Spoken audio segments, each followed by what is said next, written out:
There's so many reasons to pick a movie of this caliber. We're talking about 1983's Terms of Endearment. It won a ton of Oscars, most importantly, Best Picture. It's supposed to be emotional. It's supposed to be funny. It's supposed to be so many things, and yet I'd never seen it. And it could be all of that. It could have Jack Nicholson and Shirley MacLaine doing great performances, which, mind you, it does. But I just felt like a good cry, and I knew that this was going to be the one to do it. If you've been listening to any of our shows for the past month and a half, you should know that I've been on the outs of a poor relationship, and I wanted to get it out of my system. The funny thing is, though, I ended up sobbing the night before the screening, so I didn't think I had anything left in the tank, but I proved myself wrong. I still welled up.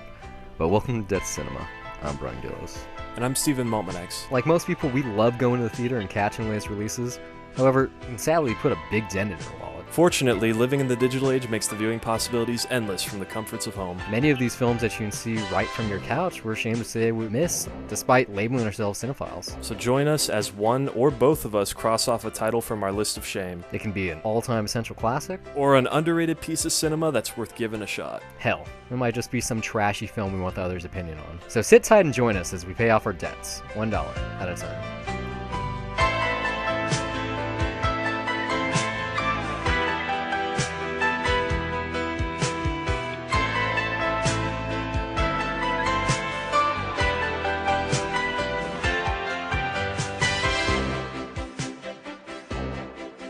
Can I interrupt you? I know it's your pick, but can I just get this out of the way? Officer Crumpkey's been ruined for me. Right? Yeah. I can't make love to this music. when that happened, I was like... It's a great moment. This but is a it's perfect accidental follow-up pick. just too soon. After praising that number, too soon. It was good. It was perfect. Yeah, just show tunes, period. Like, it's like 2 or 3, maybe even 4 moments in this film where it's like, hey, I'm doing my girly things, and I'm gonna do some show tunes in the background. This is the craziest movie. I'm checking right now, I've seen most of James L. Brooks' movies. I've seen Spanglish, like most Adam Sandler fans. As good as it gets, but I don't remember it because I was too young. And Broadcast News, which is amazing. But I had never seen this, and when people think of the name, I think they tie him most notably to The Simpsons, because why the fuck not? It's the longest running TV show of all time, and it is his production company. I think he's the guy behind Gracie Films, so it makes sense. But god damn, is this movie good? I knew I was gonna watch it at some point in my life just because it's the Best Picture winner, and even if you don't necessarily agree with the Academy, usually when that award's handed out is for a reason. And this one is the perfect one, because it kind of is a perfect movie. Just such an epic family drama, comedy, romance. It's kind of everything at once. It's so funny, it's so heartwarming, and then it fucking tears your heart out, and it's emotional. And I didn't know where it was going at all. Like, you get that first scene where it's not even Shirley MacLaine yet, but the mom Aurora walks into the bedroom, and her husband's like, leave her alone, she's just sleeping. She's like, oh, I gotta check. And then she starts crying. She's like, okay, well, let's fuck now. Like, I was like, that is just the weirdest soft open I've ever seen. And I couldn't tell, because then the score comes in, and it's so like lofty and kind of emotional, but also whimsical at the same time. And I never knew where this film was going to go, and everything about it, the way it jumps around, because we saw Love and Basketball a couple of weeks ago now. Yeah. That's kind of a similar film in that it's in a way. It's an epic romance, except that is a film. It's still a movie. This doesn't feel like that to me. Like, this feels almost like a series of scenes. Like, this is the way, like, reading a diary pans out, because it goes from one big moment in Emma or Aurora's life to the next one. It's like, being born, your father dies, the astronaut moves in next door, you're getting married, you're having a kid, you're having your second kid, he's getting a job, you're having your third kid. Like, it jumps so fast. You can just read the entire movie right then and there. Basically, but yeah. This is it's really, a way I would put it is that it's kind of the opposite of Boyhood. Yeah. And that, it's not shot in real time, it's just these very significant moments in this person's life. Well, these people's lives. Like, it's not just Emma, it's Aurora too. But mainly, I mean, if you want me to spoil it early on, it's really from Emma's the beginning of her life to the end of her life. Those are the bookends for that. And that's really what this entire story is. And yeah, there are other characters at play, but really that is the that's what we get here, is that we get everything starting with Emma and then ending with Emma, and it's just all these very just naturalistic moments, like these very key moments in life that just seem like they're very. I think one of the reasons there's. God, there's so many ways. Like, I'm fuck. How do I start this? I am not like, I don't love this movie like everybody else. I've always liked it. I still really like it. Like, it's a really good movie. Yeah, I've seen this before. Oh yeah, that's right. I texted you like I'd seen this week. Yeah, I'd seen all those picks except for Time Crimes. Yeah, that's right. Probably be Groundhog Day next year. Probably, yeah. But there is a lot to say just about this. Like, I don't know, the way that I feel like fuck, how do I start this? Because it's really just a movie about, I guess, kind of like the family experience on the surface, in a way of like how, you know, you kind of mainly it's one person putting their own family together, building their own family up with you know, with, and meanwhile still having a relationship with her mother, because you don't really get Emma's childhood. You just get like brief moments of her infancy, and then I guess when she's moving out of the house after graduating high school, or moving into that other house. You never really get to see her father. In fact, the first time he's not important. I mean, they kill him off you real see the fast. funeral, like his death is when the movie starts.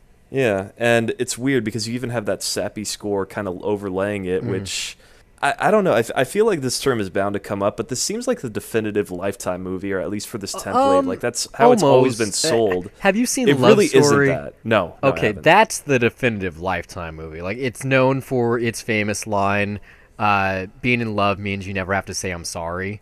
And I don't think you would like it, so I'll just ruin it for you. I'll ruin it for No, don't, because I do want to see it. I really do. I'll just say this. It's very similar to this film, okay? It ends very similarly. And so it's a Nicholas Sparks movie, is what you're saying? A little bit. And that film, oh my god, like, does it at least earn it? No, that movie is not even that good. I saw it some odd years back.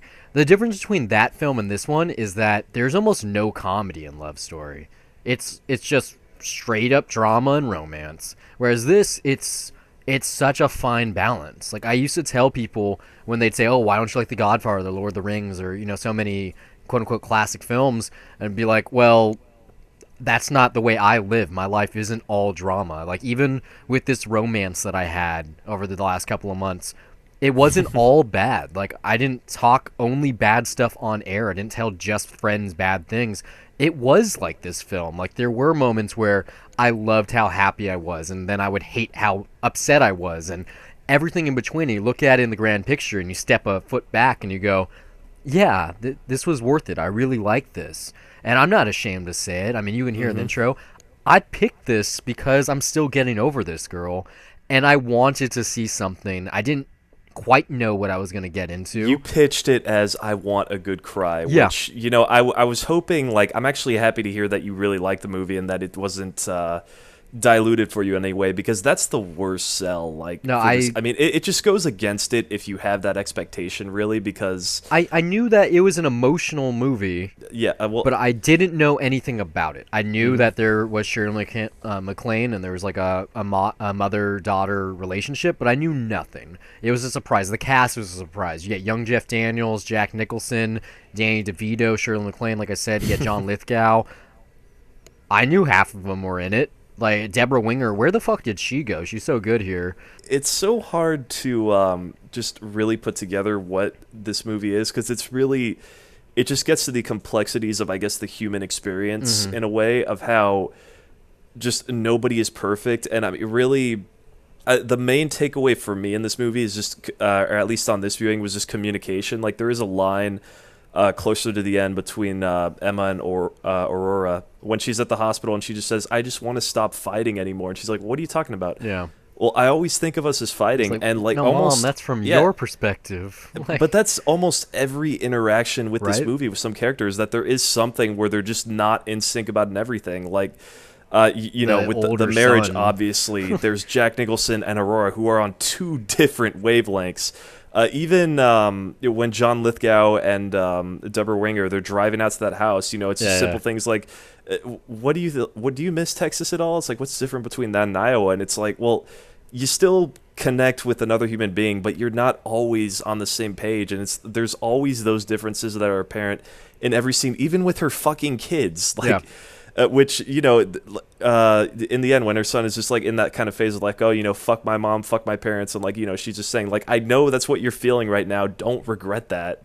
That's the main takeaway for me, is I guess like these are sort of stock scenes that you see in melodramatic movies, and you know what they are, but here they are played naturalistically because every character feels well realized and well lived in, because they have like those differences there, and they're thinking of things from their own perspective, and you're seeing those clash. I think it's just the touchstone of these important moments that make it seem so natural, because in a standard Lifetime movie or a film of this nature, it's like, it's a regular scene, something big. Yeah. Regular, pure big. Melodrama, and one person does something, and then they talk about it. Because everything here is big. Anytime you see these characters, it's always something important. Like, it's 2 hours and 15 minutes of important scenes. There's never any downtime. There's no scrap here. There's not anything that you can check your phone for. You're always going to be interested. Even if a new character is introduced, it doesn't matter. The conversation might not be important, even though there's so much great dialogue that I wrote down. Like, I'm sure the source material, the novel here, is fantastic. But like the first one that I was like, ooh, that one's good, is when Emma was getting suspicious of her husband, of Jeff Daniels, and she goes, don't make me feel silly, and I won't make you feel guilty, because they had had sex for a week. That's the best way to do that too, is like, look, admit it right now, otherwise you're gonna go so fucking low, you have no idea. And I mean, as someone that experienced that just a couple of weeks ago, I was sitting there, I was like, yeah, like, as someone who experienced that by watching my own parents talk about it, like well, that's different. I mean, that's yeah, but it's like I mean, I guess this movie hits everybody in a different way, and that is part of the resonance, I guess, in so many ways, because like whatever it is, you can find some way to relate to it, and it's always like there's a moment in there that will ring true, even if it's, I mean, I don't know, for me it was mainly the stuff with the kids, like. Sadly, without getting too detailed, but I remember stuff like, sitting outside of the house or going away because mom and dad are fighting, and then just waiting for that to end, and then going with my brother somewhere else. And like, it's stuff like that where it's like, yeah, that was my childhood too. Just little details like that really ring true and make this feel like it's not a melodrama. Like this is somebody else's experience that you're watching happen before you. Yeah, for sure. My parents were fighting right before I started watching this. But I wasn't thinking of that. Like, I was thinking about my own life. I mean, I didn't really care for most of Emma's story. Like, yeah, she's in a weird predicament, but her mom always told her that she was going to be there. Don't marry him. He has no fucking... He doesn't want to go there. And so I was never really sympathetic, even when you throw in the cancer card. And, yeah, a friend of mine, survived cancer not too long ago. So, I was in the hospital with him when he was getting treatment and shit. Didn't pull my heartstrings. It wasn't like, oh, man, cancer. Oh, fuck. What I loved about this movie, besides the scenes and how great it is the relationship between Aurora and Jack Nicholson's astronaut. Like, I love that. You have this character for all the film who's so stoic. She's just, manners this, manners that, look at me. And yet, she has Dan DeVito and whatever the fuck his name is, like, on her shoulder throughout. She's God's gift to me. Like, yeah. Amazing that she keeps them around. No, not really. Like, as someone that's dealing or was dealing with a woman of this nature, no, but it's just so women, comical to some point where it's like, come on, I mean, were you seriously saying things like that, or is it? It's just one of those things that's written that way so that the audience understands. Okay, this is the type of stock character that you're seeing, because he's really only got 2 scenes. Yeah, like 2 or 3 scenes. I mean, in real life, the character, those people aren't going to be in the same room together. But women of her nature, just women in general, are going to keep several men around for different reasons. And I just love the way where she was like, I don't give a shit. Like, she's basically a debutante, okay? Like, she has the big house and the money, and she's a widower, or a widow, rather. And it's like, she just doesn't care. And yet she has this neighbor next door who's an astronaut, who's like coming home drunk with a different woman every night, always like half his age. You're basically saying that he's Jack Nicholson. He's like, Jack come Nicholson. on, like, that's why it's awesome, because it's just Jack Nicholson being Jack Nicholson, just fucking around the whole time. But like, when you saying get things that, like, you really need to drink when so you can kill that bug up your ass. Like, you get that big, just fucking clash between their personalities. It is so different, and yet they find love anyway. Like, it was just magical. Like, even then though, like, most of the comedy comes from them, honestly. Like, Yeah. for me, like that moment right when they're on the beach and they're driving. it's so yeah. perfect how it happens. Like, they're, after he falls out of Wind the car, in my like, hair, lead in my the- pencil. yeah, but the music's building up, like, while they're making out on the beach, and then all of a sudden, he reaches up to grab some titty, and it just cuts, and she starts screaming, like, "What the fuck are you doing?" Well, he got his Like, hands she's set. just not ready for that, and I mean, it's just a combination of that and just the musical cue just cutting right there. That was perfect. Everything. Like, that is great. That's just too funny to me. I would hate to actually see For a it Jack Nicholson happen, moment. but a studio could have just made a film about their relationship. Cut out all the Deborah Winger stuff. Just make a 90-minute Jack Nicholson, Shirley MacLaine film, and it would have just been a worked. comedy, and it would have worked, but it would not have been. No, it wouldn't have been as meaningful. It wouldn't have been a straight up comedy. I mean, like, As Good as It Gets is kind of that story. It's what's Jack Nicholson like if he's this playboy old man. That's that movie. Or like there's some other example. It's like you said, it's the Jack Nicholson story. Yeah. But even still, like, the drama that really affected me was their relationship. Like, when you have that scene where, well, first off, just everything about the relationship is so opposite of what Emma's character is going through. Like, Aurora finally finds romance after like 15 or no, like 25 years. She hasn't had sex. She's just been like living about being fucking antsy. She finally finds romance right when her daughter is losing it. Like, literally, when Jeff Daniels is beginning his affair is when Aurora begins hers. Like, you go from affairs leading to love versus love leading to an affair. Just the way that they counterbalance each other. It's like, anytime her mom is happy, Emma is unhappy. For most of the movie, Then, though, it's hardly a relationship, though, between her and Jack Nicholson, because, I mean, No, right away it's he does lay totally the a terms that are relationship. there, and he says, "Hey, I fool around with other people," and she's like, "Oh, yeah, of course I know." no, she says, "Yeah, we're not engaged. I'm not crazy." Like, Yeah, but and it does end at a certain point. Like, it's a relationship in that, yeah, they do get together, but it's not necessarily the romantic kind. no, Like, it is the romantic kind. There's a reason why the final scene of the film is Jack Nicholson showing up at the wake for Aurora's daughter and helping her grandson, the only person who can, helping him realize, like, oh, I can move on. Like, no. I have to believe when this film is over, after the screen goes to the credits, that Jack Nicholson and her are madly in love and they're getting married not too far I'm down the not line. convinced that they have a happily ever after. They You get have to that the airport happily ever scene, and after. he basically No. says, "Hey, I thought you would be the one to get me settled." And I think, it that kind was of ends before, with him still kind of no, thinking that. No, that's before her daughter died, okay? She's going to be taking care of these 3 kids. He already has a relationship with one of them. He clearly loves the granddaughter. He's going to be the grandfather. He's going to always be there. He's not going to move. He's going to show him the cool stuff. He'll He's be going around to to be the help cool out. grandpa. I'm just not convinced that they're going to be living in the same house or anything. No, I like don't that. believe that. No, he's going to have his house. She's going to have her house. They're going to have their lives, but they're going to be together. Like, you have this line where she's talking to Emma on the phone after they have sex for the first time. She's like, "This affair is going to kill me. I never thought I'd need him." Like, that's their whole relationship. She was just trying to have fun too. She just wanted lunch. They went to lunch. They got lunch the next night, if you want to use their euphemism. It was never about the sex. It was about Jack Nicholson is just having a good time getting drunk fucking these young co-eds. Shirley MacLaine is like having fun being the queen, the matriarch. And yet they needed that grounding. Like, the airport scene was all right, like her finally telling him she loves him, and it wasn't even done in a very romantic way. Just going from it's past 10, like, my daughter needs the meds thing. Why aren't you giving it to her? That highly Well, it's emotional hard moment. to sum up or like describe really what their relationship is like, because It's a real like, at relationship. The end, sure, like, no one I don't lives know. It doesn't happily sound ever like after. they will have a conventional one at the end. They will still know each No. other. They'll still live next to each other, but No one in this film is conventional, though. No one in life is conventional. Like, I highly believe, and not just because I'm a romantic or a hopeless one at that, it kind of sounds like it, honestly. no, they are the characters in this film that are important. Emma, yeah, maybe she's the one who carries the film. It's her life story, but she's not who's vital. She did nothing of worth. Her whole life was, oh, I'm going to raise my kids. I'm going to marry this guy who reads just because, hey, He makes me Yeah. feel happy. But it's not Like she about doesn't her. have a job or anything when she's seeing No. what's her name's friends in New York. She's like, yeah, I don't work.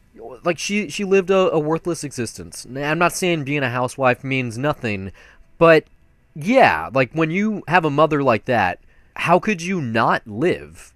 Like, she has a relationship with Patsy, which is a very nuanced romance. Like, you can clearly tell, especially in that scene where they get high together before she gets married, that they're romantic. Like, you couldn't quite do that in the early 80s, that there's a lesbianic love story there.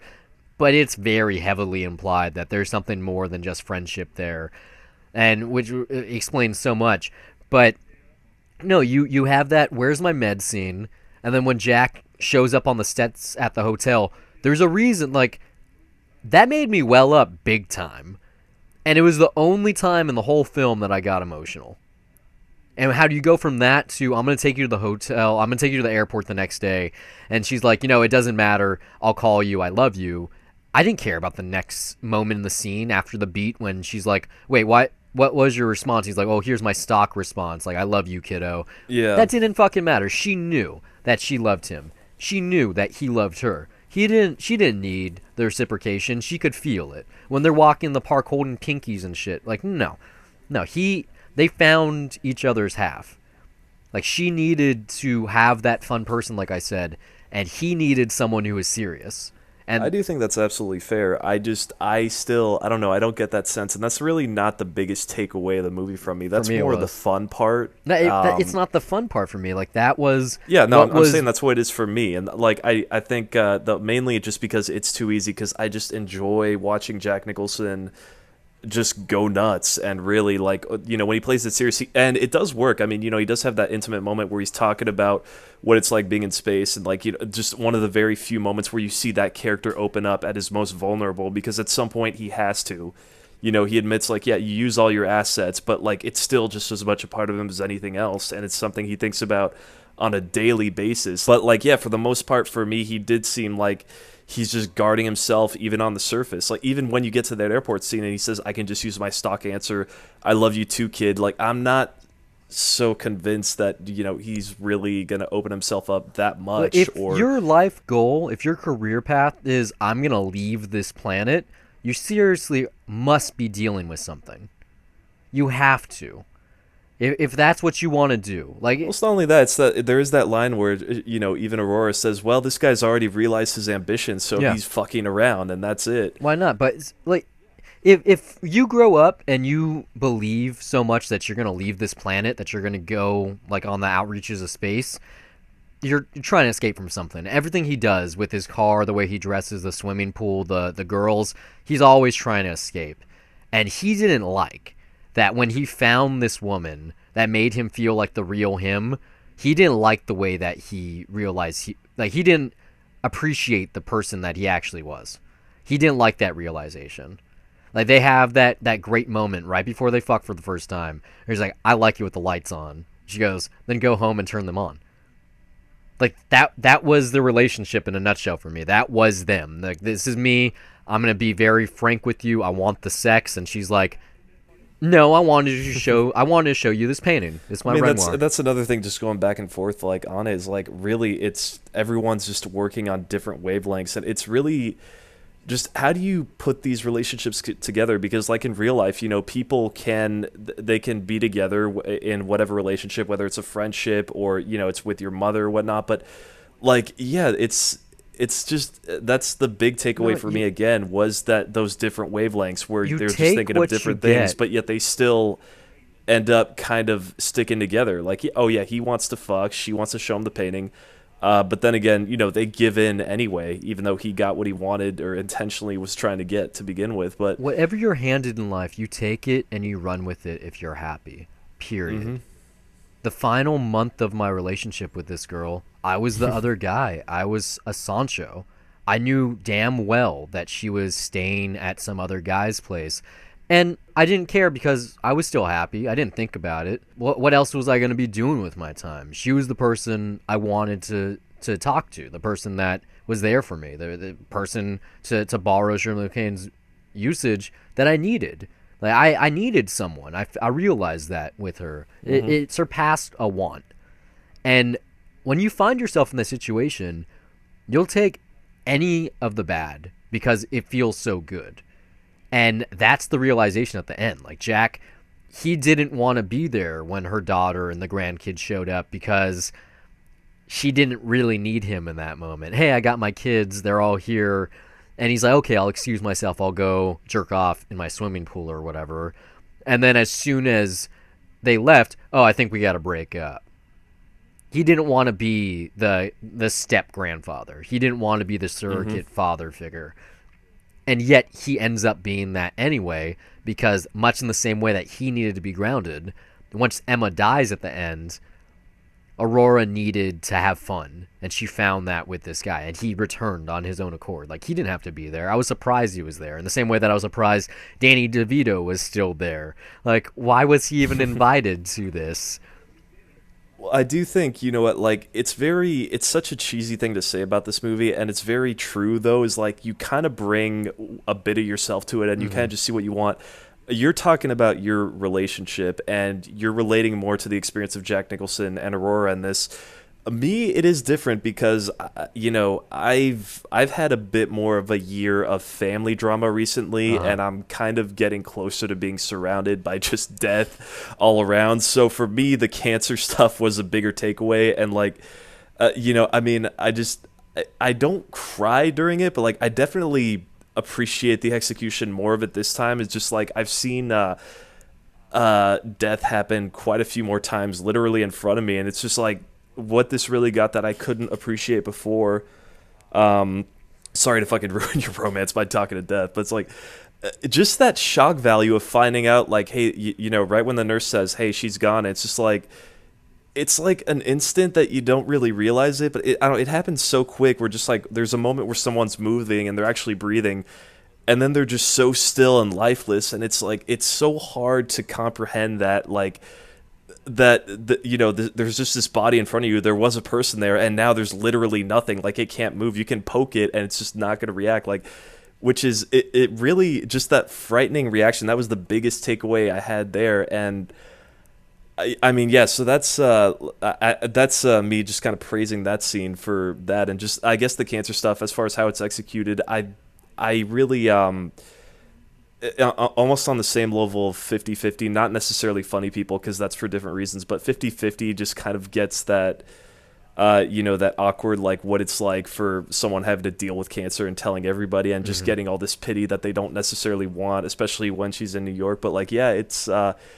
it definitely is effective, and part of me does feel like it's almost sad that, like, this is kind of being sold as a tearjerker right away for largely that reason. Like, oh, the ending is going to make you cry, and I don't like that's. I feel like that's what people feel like at the cell. Yeah, no, I know you cried for different reasons, like, but I do feel like that's the main cell, and that's the reason why it's like, oh, you're gonna love this person, and then they're gonna die, and then you're gonna cry, which a lot of people do. No, I can understand it. Like, the way she passes is really effective. You just have that music come in when she looks at her mom, and then the music cuts out.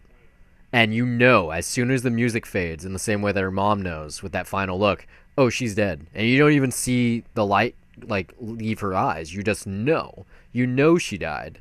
And her cheating husband is sleeping through it, you know, like their whole relationship. He just didn't really care enough to really commit. But there's like no villain here, which is interesting for a film like this. No, usually it's just life. Yeah, it's really. just life. It's just their lives. Usually for a film of this length or nature, it's like you could vilify her husband, or you could vilify Emma. It's like, well, you know, like I said, they're both cheating, but you see what she has with John Lithgow. Like, she needed that, and that's the kind of stuff that I was thinking throughout the film. I was like, oh, maybe this girl needed these other guys too, you know? Like, I was kind of accepting the situation I had, and I was almost thinking, you know, I kind of wish I saw this a couple of weeks ago, because much in the same way with Love and Basketball, when I picked that, it was just real, not necessary, but it spoke volumes about what I was experiencing, and I wasn't even looking for that kind of teaching, because maybe I told you I wanted to cry, and that's why I picked this, and that's what the intro says. Yeah. but I just wanted to see something good. Like, I'm tired of watching movies that suck. You know, like it's a waste of time. You're like, I don't want to talk about this. When I went to work today, I wasn't exactly thinking like, oh yeah, I want to tell every single person about the terms of endearment, because who the fuck would want to talk about that? But if someone were to ask me like, oh, have you seen something good lately? Yeah, I'm gonna bring this up. I'm gonna always bring this up. Like, this is my ultimate. I'd buy that for $1. Like, if I was in a movie store, yeah, I'd have to buy this one. Like, if I was digging through the crates, I would have to. Like, I need this movie now. It's on Amazon Prime. If you have that, please watch it. No, I can't say enough. Like, I've never, well, not never, because, you know, the Before Sunrise and Before Sunset affect me in a similar way, and those are on Netflix right now. Or are they on Amazon? Whatever, they're on one of them. They're on Amazon. They're on Amazon. Yeah. You know, those affect me in a certain way too, but it's a single night. You know, a single night doesn't really mean much in the long run, whereas this is a series of days, a series of nights. It's so much. It's like the reverse of Boyhood. Boyhood, the story doesn't matter, the moments don't matter, but hey, look, it's a real kid growing in real time. If you watch this and you watch Boyhood in the same day, you'd probably have a heart attack because it's too much life to take in at once. Well, yeah, probably. And the experience is just so different, but like you know, I'm going to go back to that thing on different wavelengths. Like, this is a definitive, I would buy that for $1 film. I've always respected this movie. I still really like it.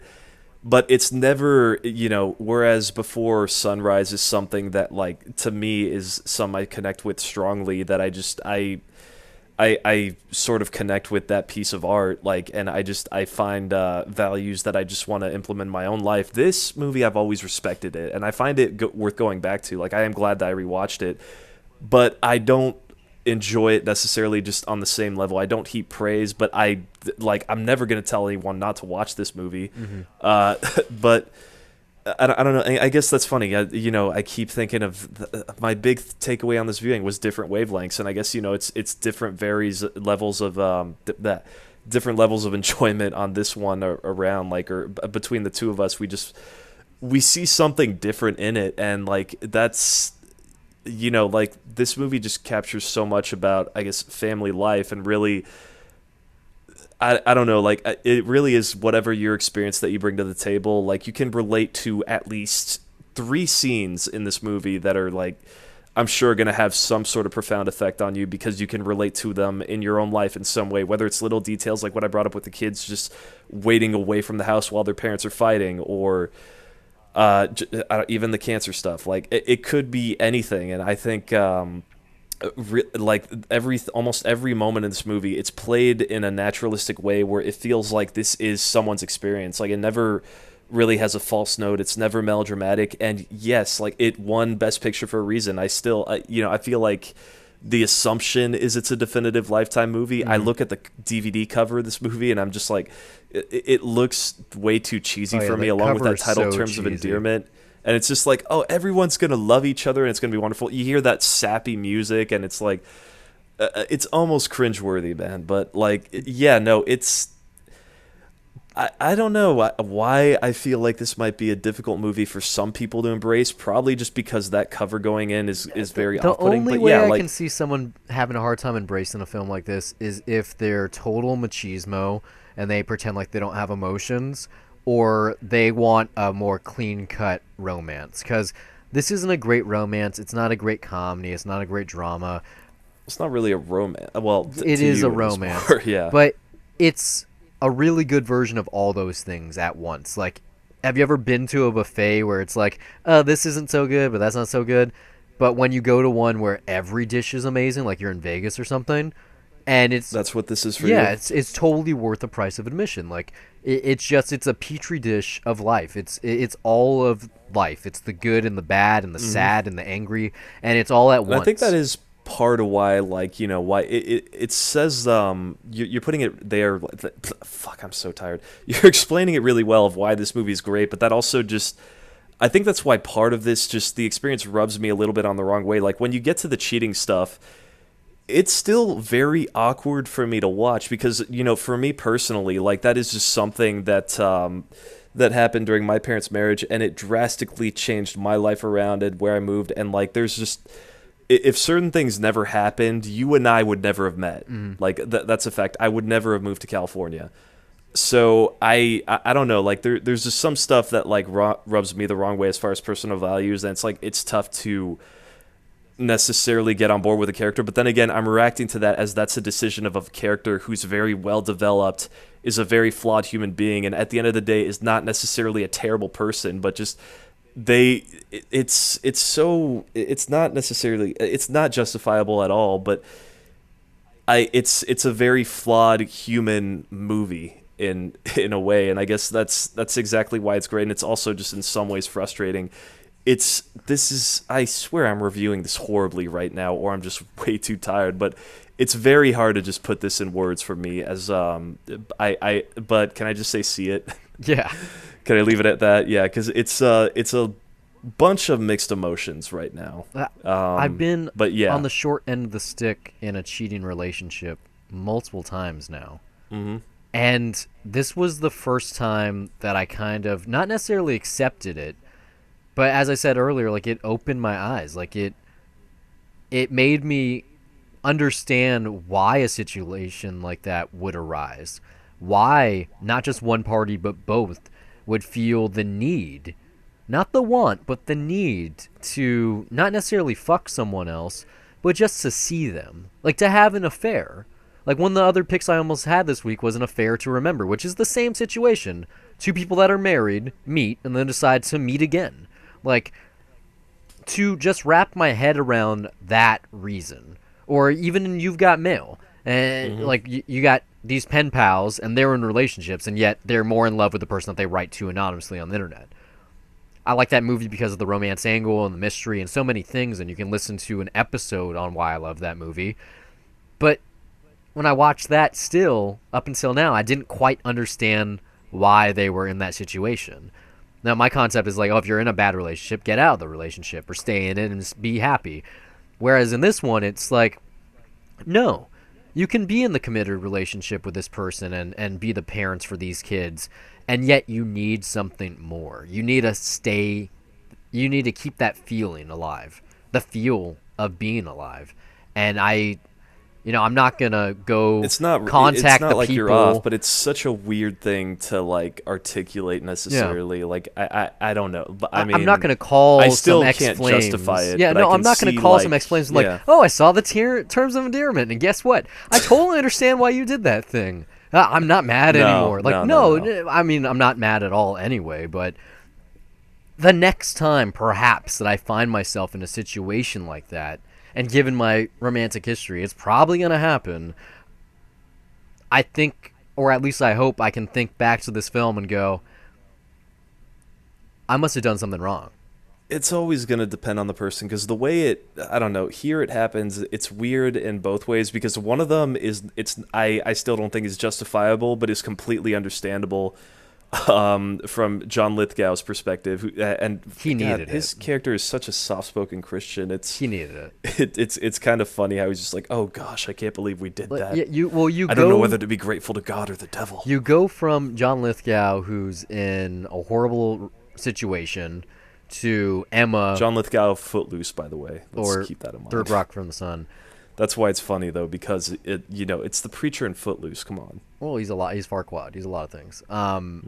But to Emma, who is in a shitty marriage, and she's very aware. Like, she has suspicions, but she's aware her husband's cheating on her, and she just wants to be happy again, because when she's with her kids, she can't be. And then you have Jeff Daniels, who no one fucking knows why he's a cheater. Like, that's just, the generic cheater. Like, his character is not fleshed out in this film. It's like, oh, I want to teach. I'm going to go there. He's just like the guy on the side. He's the sperm donor. Like, he's not really relevant. Like, that's probably the weakest part of this film, that he doesn't really get any there's no justice there. Like, you have that scene with him and Aurora, and he's like, why, like, they have several scenes like this, and he's like, why do you treat me such disrespect? Why do you despise me? And you kind of understand from the beginning of the film, like, oh yeah, it's because you are the reason why her daughter didn't succeed in life. But after a certain while, it's like, wait, why does she despise him? She doesn't actually know he's cheating on her. Like, that isn't proven at this point yet. Like, he's still in the hospital, like, all these things. And he's kind of just like, hey, I was in the Purple Rose of Cairo. I'm a good-looking actor. I'll be the husband. Like, he's not relevant. Like, this is very much It's so. not really a story, but Yeah, it's targeted at a female audience. It's two centralized Yeah. female characters, and it speaks to them mostly. And so he's not. You want to see a movie about a guy who gets cheated on? Go watch that one. But I did think it was like just a weird thing that's in an otherwise really really great film. Like, it's just composed. I don't even mean from a scoring standpoint, but in the way it's scripted, it's composed so well. Like, I want to find this script. Like, how do you even do the scene headings? Like, 3 years later, it's snowing. Like, what? How do you do that? Like, in a book, it makes you sense. just introduce a new scene probably after a fade out and say Aurora now 53. Probably, you know, yeah. like, something like Yeah. that. I don't know, but hell, how this movie was edited, because they may have shot even more stuff for all we know. I'm sure you know? they How do shot you- a lot. Yeah, how do you condense this stuff down? It's really anyone's guess. Thanks for listening. We hope it's been a pleasure.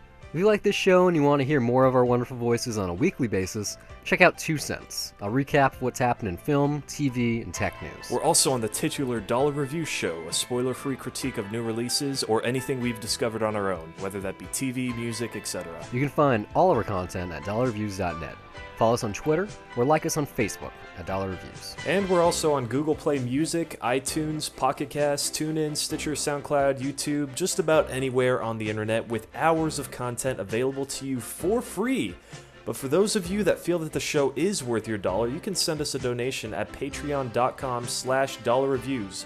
Contributions not only earn our undying love, but they also make it possible for us to improve our recording equipment and to give you the highest quality episodes possible. But more importantly, they'd be helping us acquire the content to review. You know, trips to the multiplex are expensive, and the more donations we receive, the more films we can review for your listening pleasure. If you listen somewhere we're currently not available, you'd like to contribute some talking points, send a Death to Cinema request, or if you just want to laugh at us, you can do so by reaching out to us on social media or send an email to brian@dollarreviews.net. Or you can email me as well, steve@dollarreviews.net. You can follow me personally on Twitter at Brian Gillis, that's BRYONGILLIS, and now you know how to spell the email too, and also under the same name on the lovely site Letterboxd, which acts as my film diary, where I rate films I'm watching, write the occasional review, and even sometimes compile lists. You can also find me on Twitter at S_MTX, and also follow my film diary at Letterboxd under the same name, where I log everything I watch, and sometimes write brief reviews. That's it for this week. Until next time, keep the change.